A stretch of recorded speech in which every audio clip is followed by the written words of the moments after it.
Nós vamos dar início hoje a uma série de mensagens no Evangelho de João. Nosso método será muito simples. Primeiramente, compreender o texto e, segundo, sugerir atitudes a partir do texto para que nós as vivamos. Obviamente, começamos com o capítulo 1, que dá todo o estilo do livro. Mateus, Marcos e Lucas são historiadores. João é um poeta.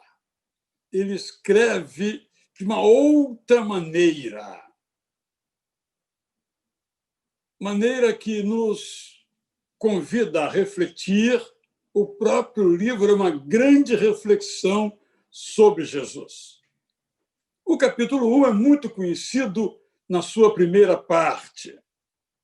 É um capítulo longo, nós não o leremos integralmente. Por isso eu peço a você que mantenha aberta a sua Bíblia. Eu uso a versão Nova Almeida da Sociedade Bíblica do Brasil. Você pode usar a versão que você tem. Antes, eu quero oferecer a você uma paráfrase, tão somente dos versículos 1 a 18. O que é uma paráfrase? Uma paráfrase não é para substituir o texto bíblico na tradução real. A paráfrase é uma recriação do texto, com o propósito de deixá-lo mais claro. Eu tenho feito, portanto, algumas paráfrases. Já parafraseei o livro de Apocalipse nos capítulos 1 a 7. Eu escolhi colocá-los todos no meu Instagram, por permitir que as pessoas possam me corrigir, me ajudar, e eu tenho sido ajudado nisto. Essa que fiz ainda não está lá, mas proximamente estará. Terminei hoje pela manhã. Uma paráfrase que não tem nenhuma beleza comparada ao texto original, mas que pretende esclarecer o seu significado, o seu sentido. Eu vou ler, então, a paráfrase que eu fiz antes de expor, então, o capítulo e tirar as conclusões para nós. Desde sempre, Jesus existe. Ele sempre esteve ao lado de Deus. Ele era Deus. Jesus sempre esteve em ação e participou da obra da criação. Na verdade, o mundo foi criado por intermédio dele. Tudo passou a existir a partir de Jesus. A vida começou com Jesus. A partir dele, os seres humanos puderam ver. Como uma estrela, ele brilhou nas trevas, que foram transformadas em luz. Muito tempo depois, Deus enviou um profeta ao mundo. Seu nome era João, e as pessoas o conheciam como João Batista. Ele falou sobre a luz, que é Jesus. Ele queria que todos crescem nesta luz. Por isso, não sendo ele a própria luz, falava da luz. Luz que desejava iluminar a humanidade toda. Esta luz, que é Jesus, estava agora vivendo no mundo. Mundo que ajudou a formar. Mundo que o ignorava. Até mesmo as pessoas que deviam conhecê-lo não o reconheceram. Felizmente, muitos homens e mulheres creram nele como Salvador e foram considerados filhos de Deus, em quem passaram a confiar e a viver num estilo de vida guiado pela vontade do Pai, não mais pela cultura, não mais pelos próprios desejos. Jesus era gente como a gente. Nele estavam a graça e a verdade. Nós vimos a sua beleza, beleza de Filho único de Deus. João Batista disse sobre ele as seguintes palavras: Jesus é aquele de quem eu dizia, ele vem depois de mim, mas é mais importante do que eu, porque ele já existia antes de eu nascer. Todos nós temos recebido de Jesus a plenitude da alegria, com graça sobre graça. Sabemos que a lei foi entregue ao mundo através de Moisés, mas a graça e a verdade foram anunciadas e vividas por Jesus Cristo.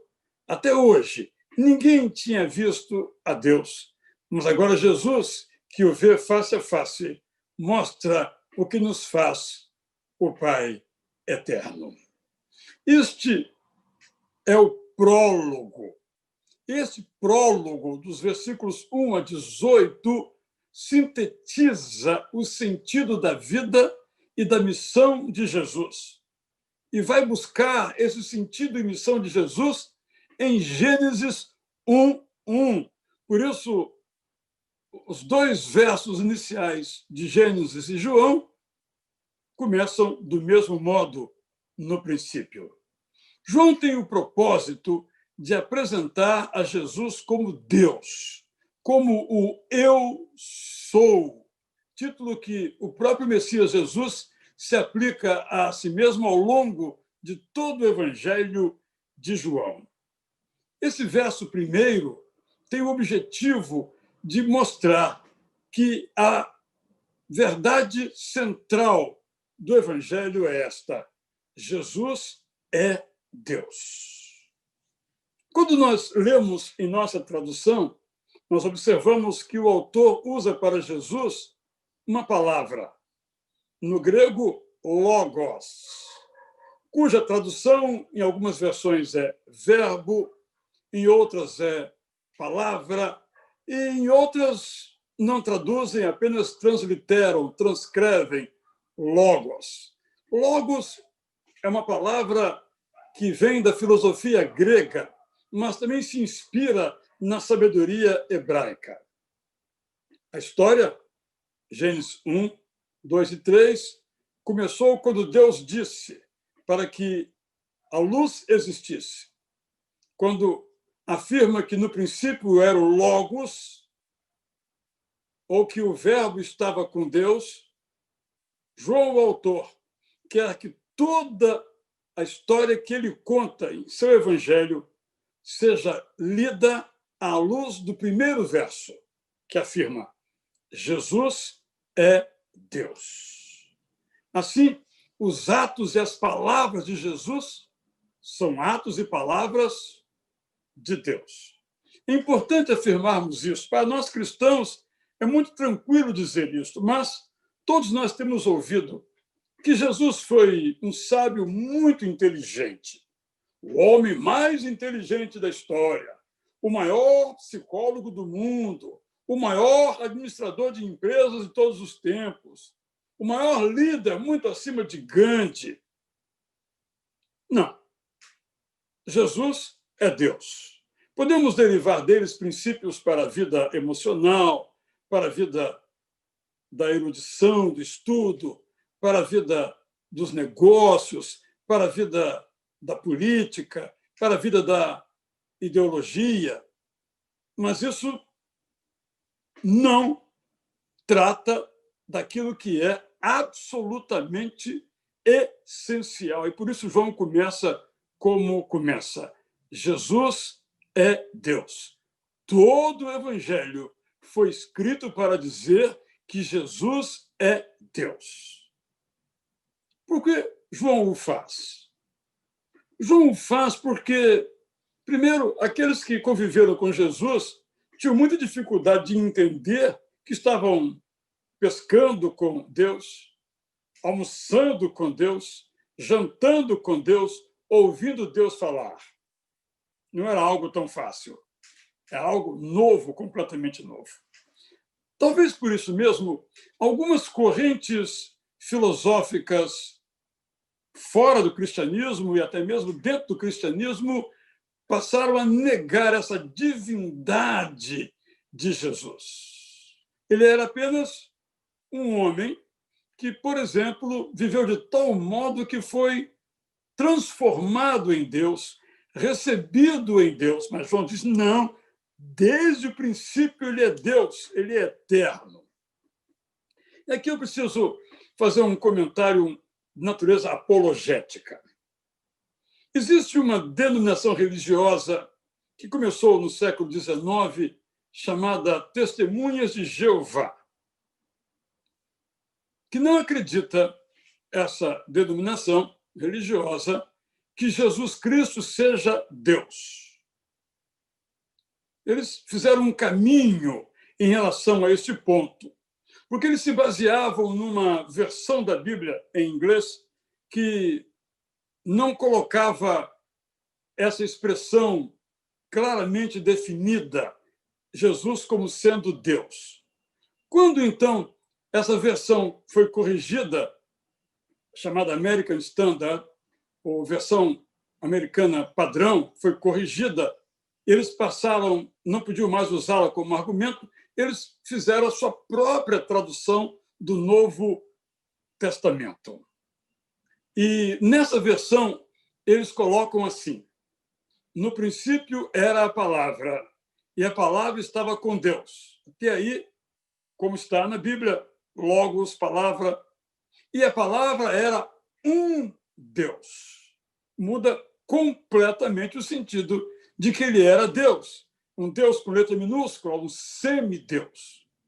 O problema é que não temos como aceitar esta interpretação nessa tradução, porque João, o autor, era monoteísta.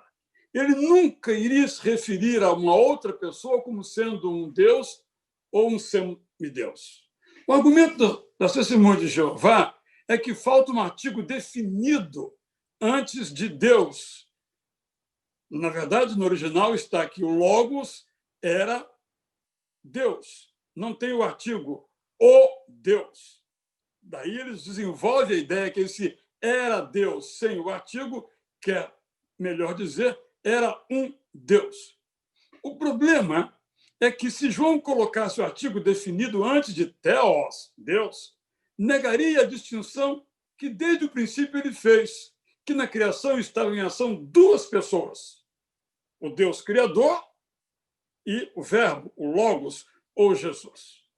E o principal argumento, penso eu, é gramatical. É que, em grego, o substantivo não precisa de artigo para ser específico. Portanto, claramente, os primeiros versos do Evangelho de João esboçam uma doutrina da Trindade. Claro, não com esse nome. Isso é coisa da teologia. Esse nome foi criado por um teólogo chamado Teófilo de Antioquia, no ano 170 da era cristã, e foi desenvolvido por um outro contemporâneo chamado Tertuliano de Cartago, na África, poucos anos depois, para mostrar a existência de três pessoas divinas numa essência. Isso se chama Trindade. Os versos iniciais, portanto, deixam muito claro que o Pai e o Filho são pessoas diferentes. E ainda nesse mesmo capítulo, no verso 33, nós somos apresentados ao Espírito Santo, a terceira pessoa da Trindade. Portanto, nós precisamos conhecer muito esse texto, lê-lo, memorizá-lo, estudar as suas diversas interpretações para continuarmos mantendo essa nossa convicção de que o Evangelho é trinitário, o cristianismo é trinitário, uma teologia bíblica tem que ser trinitária. Deus Pai, Deus Filho, Deus Espírito Santo. Esta é uma boa tradição. Não podemos pensar em Jesus como sendo um mestre, um líder, um psicólogo, um homem. Foi homem, gente como a gente, mas era Deus, continua Deus e eternamente Deus será. Depois de ter sublinhado esses três primeiros versos, eu quero destacar agora o verso 14. Nesse verso temos esse resumo perfeito. Por meio do verbo Jesus, do Logos, Jesus, da palavra Jesus, Deus habitou entre nós. E o objetivo claro aqui do autor, João, é mostrar como a vida do Verbo foi cheia de graça, verdade e glória. Graça que doa, verdade que confirma, glória que se vê. Essa palavra glória, nós sabemos, é uma tradução para Shekinah, no hebraico, que fala dessa glória ou presença gloriosa. Nós conhecemos bem essa história da Shekinah de Deus no encontro que Moisés teve com o Senhor no Monte Sinai. Quando ele chega ao que seria o ponto máximo da sua caminhada no Monte Sinai, ele diz: agora fica aí, Moisés, eu vou me revelar a você atrás de uma pedra. Você vai me ver passar, mas só vai ver a minha sombra. E quando Deus procedeu assim, o rosto de Moisés simplesmente resplandeceu. Tal era a glória, mesmo à distância, por entre as frestas, pelas costas da presença de Deus. É nisso que o autor está pensando quando diz que o Verbo habitou plenamente entre nós. A glória se encarnou. A glória que estava no monte com Moisés desceu o Monte Sinai.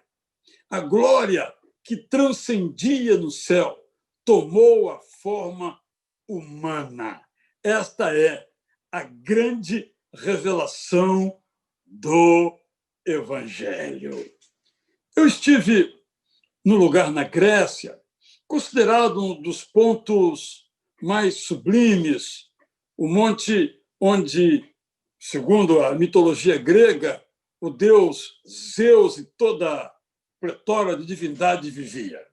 É interessante, é uma visita interessante, um lugar muito elevado, até de um acesso um pouco dificultado. Estive também no Monte Sinai, mas quero destacar aqui que Zeus, na mitologia grega, continuou lá no alto do Olimpo. Mas Deus não continuou no alto do Monte Sinai. Ele desceu. Ele viveu entre nós. E o apóstolo Paulo belamente coloca isso, conhecemos bem o texto em Filipenses, capítulo 2. Mais ainda, versos 19 a 28, para apresentar a nós o Jesus em quem ele cria, João, o autor, narra 2 episódios ocorridos durante a vida adulta do mestre. Quando estava em Betânia, João foi questionado: você, por acaso, é o Messias? É claro que ele negou. Então as pessoas fizeram algumas perguntas. Então, você, se não é o Messias, você é o profeta Elias, de quem Malaquias fala? Você é o profeta no estilo de Moisés? E a todas as perguntas, você é o Messias? A resposta foi não. Você é Elias? A resposta foi não. Você é Moisés? A resposta foi não. Então, quem você é? É essa relação entre Moisés e Jesus que o autor procura mostrar, porque Jesus confronta a lei, que era representada pelos fariseus, com a graça que é revelada por Jesus. A resposta de João Batista revela, então, 3 verdades sobre Jesus, que fazia com que Jesus fosse diferente de João. As verdades são estas: que ele era como Elias, alguém que clamava no deserto para chamar a atenção para o Messias, mas ele não era o Messias. Todos que o ouviram tinham suas próprias convicções, mas João afirmava que não era o Messias. Então ele dá a segunda verdade.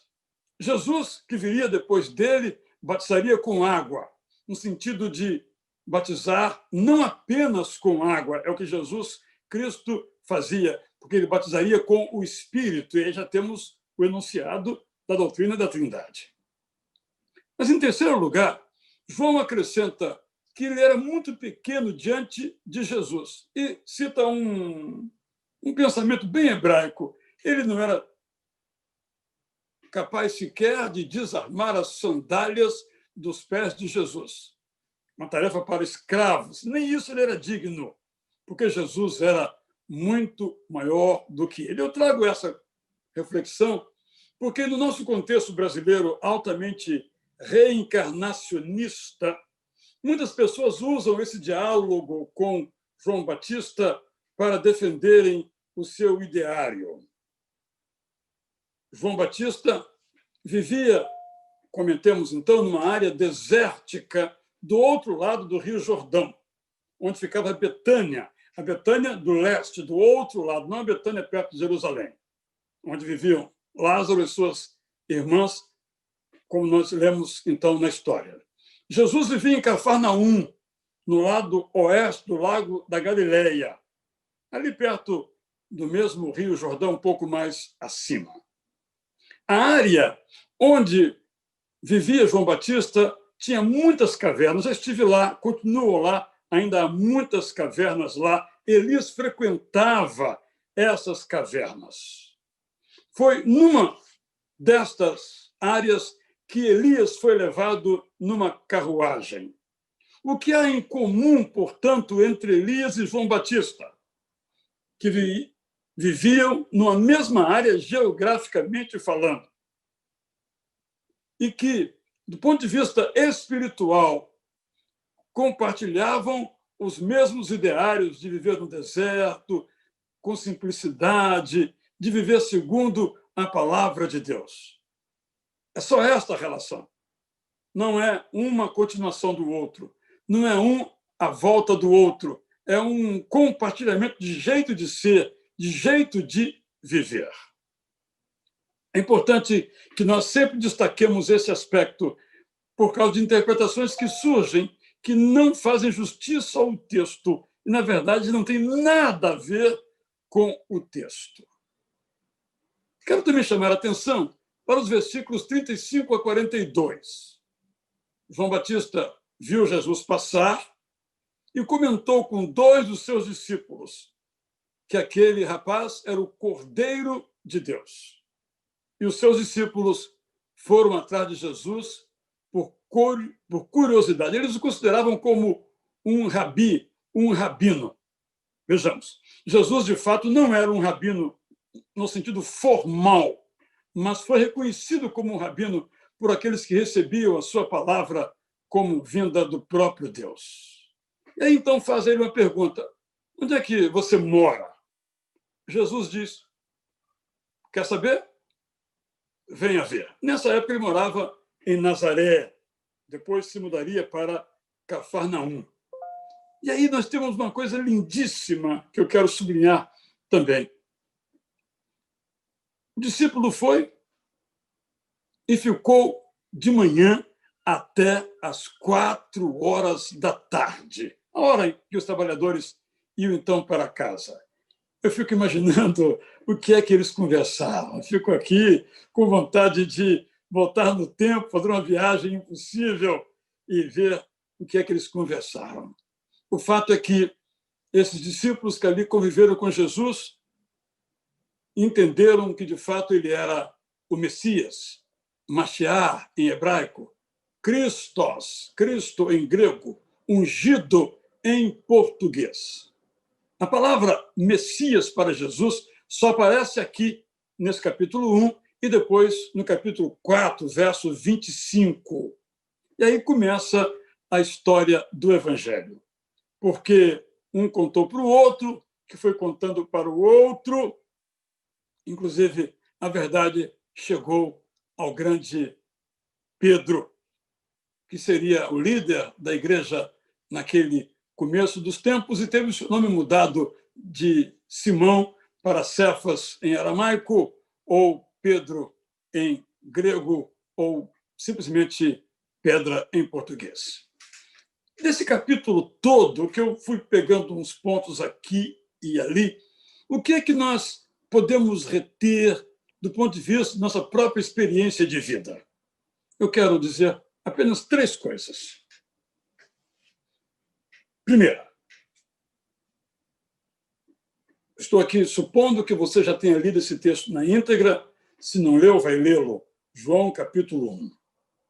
Entre as muitas coisas que aprendemos, 3. Primeiro, Jesus é o nosso modelo para os nossos relacionamentos. Como devemos nos relacionar? Jesus é o nosso modelo. Como Jesus se relacionou? Primeira coisa que ele fez foi se encarnar, isto é, se tornar uma pessoa de carne e osso, viver entre as pessoas, sentir as necessidades das pessoas, notar as dores das pessoas. Jesus se encarnou. Como cantamos na música natalina, ele não ficou lá no céu sem se importar comigo. Jesus, que o autor tão insistentemente, desde o princípio, mostra que é Deus, não ficou agarrado, apegado, diz Paulo, à sua divindade. Ele se encarnou, ele viveu entre as pessoas, ele sentiu as dores humanas. Jesus é o nosso modelo para os nossos relacionamentos. Nós devemos nos encarnar, ser o que nós somos, em nosso convívio com os outros. Temos que sentir o que os outros sentem. Temos que deixar claro que somos iguais aos outros. Nós temos que valorizar os outros. Aquela pessoa que convive em nossa casa, no nosso trabalho, em nossa escola, em nosso prédio, precisa sentir, de fato, que estamos ao seu lado. Por isso, belamente, João disse, nós vimos. Por que eles viram? Viram porque Jesus foi gente como eles eram. Isso trouxe muitos problemas. As pessoas não entendiam que Jesus se alimentava, que Jesus pescava, que Jesus se distanciava para orar, que Jesus fazia o que todo mundo fazia. Jesus é um modelo. Pode parecer estranho, mas muitos de nós nos relacionamos com as pessoas como sendo superiores a ela, como se pudéssemos olhar de baixo para cima, como se nós fôssemos melhores, como se nós fôssemos perfeitos, como se nós fôssemos os bondosos, os que não erram, os que não falham. Achamos que, com isso, mantendo a nossa superioridade, vamos manter a nossa dignidade. Jesus manteve a sua dignidade. Ele era Deus, continuou sendo Deus, mas se encarnou. É o nosso modelo. Sentir com o outro, viver com o outro, sofrer com o outro, valorizar com o outro, estar ao lado do outro. Eu me enterneço muito quando escuto as histórias de Jesus curando pessoas que as pessoas sequer olhavam. Desviavam o rosto quando se encontravam, porque eles achavam que aqueles que sofriam mereciam sofrer. Alguma coisa tinham feito, ele e os seus pais, para estarem naquela condição. Um leproso, por exemplo, que era impedido de viver entre as pessoas por sua doença altamente contagiosa, além do seu problema, ainda tinha certamente alguma culpa para viver daquele modo. Jesus mudou radicalmente. Jesus curou cegos, curou paralíticos, curou leprosos, curou pessoas de suas enfermidades morais. Jesus é o nosso modelo de relacionamento. Como é que eu devo me relacionar com você? Como Jesus se relacionaria com você? Como você deve se relacionar com o seu vizinho? Aquele que nem sempre é simpático, para não dizer outra coisa. Você deve se relacionar com ele como Jesus se relacionaria. Estou repetindo nesse ponto, porque o evangelho é prática. Não é só isso aqui, nem isso aqui. É isso aqui, é isso aqui. Segundo, Jesus é o nosso modelo de proclamação, não João Batista. Qual é o modelo de João Batista? João Batista pregava no deserto, por isso eu chamei a atenção para esse aspecto, nas cavernas. Quem quisesse ouvir o que João tinha a dizer sobre arrependimento, quem quisesse ser batizado por João, tinha que ir até lá. Tinha que atravessar o Rio Jordão. Tinha que correr perigos de ser assaltado. Quem quisesse ouvir, tinha que ir até lá. Jesus não. Jesus pregava nas praias apinhadas. Jesus andava pelas ruas lotadas. Jesus falava do amor de Deus nas cidades que percorria. Ele não esperava que as pessoas viessem até ele. Ele ia até onde as pessoas estavam. João Batista dizia: vocês são uma raça de víboras. Era a mensagem de João. Faz lembrar alguns pregadores que gritam na televisão, sempre com mensagens de ódio, de julgamento, de condenação, de acusação. Você sabe, infelizmente isso é verdade. Isso é João Batista. Jesus não. Venham a mim, vocês que estão cansados. Foi isso que ele pregava. Bem-aventurados os que sofrem. Felizes os puros de coração. É outra a mensagem. Eu fico me perguntando como é que nós, como igreja, temos feito.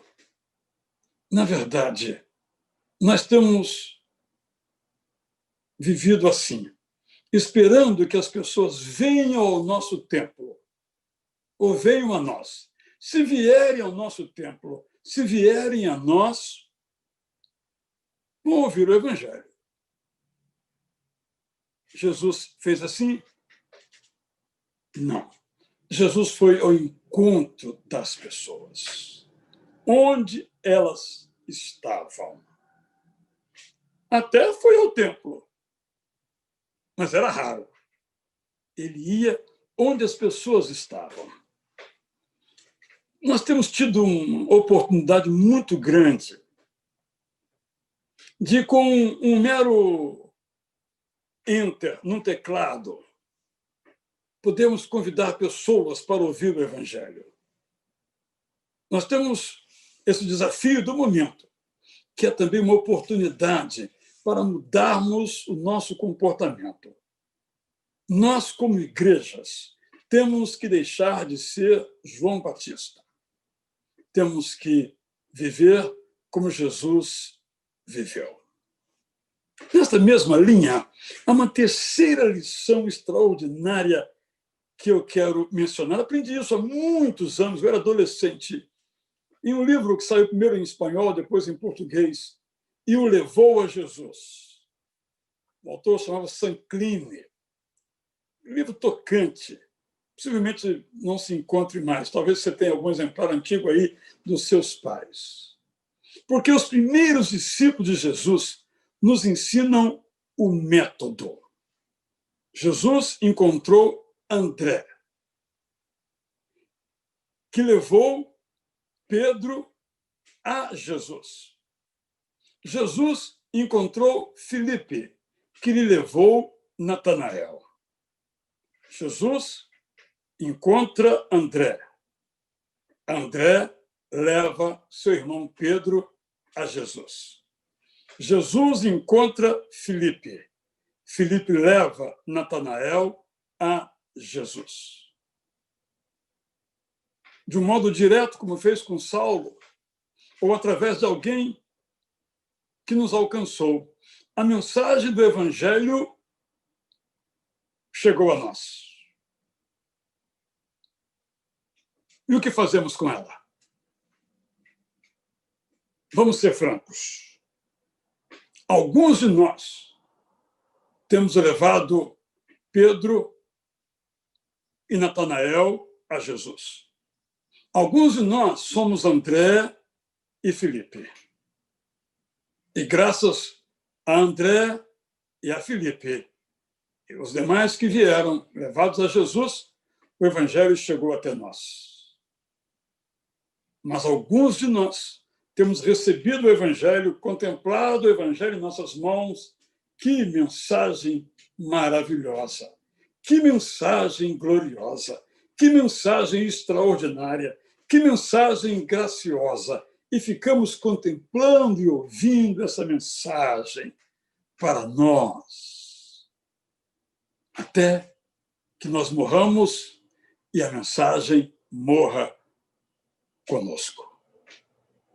Recebemos o Evangelho, temos levado este Evangelho aos nossos familiares, temos levado Jesus aos nossos amigos. Essa é a pergunta. Voltemos aqui. Vamos imaginar. Jesus encontrou André. E André disse: "Oh, Jesus, que bom que eu o conheci." Ponto. Não haveria Pedro. Jesus encontrou Filipe. "Oh, tu tens a palavra de salvação, meu mestre." E guardasse a mensagem no seu coração, não a fizesse sair pela boca, não haveria Natanael.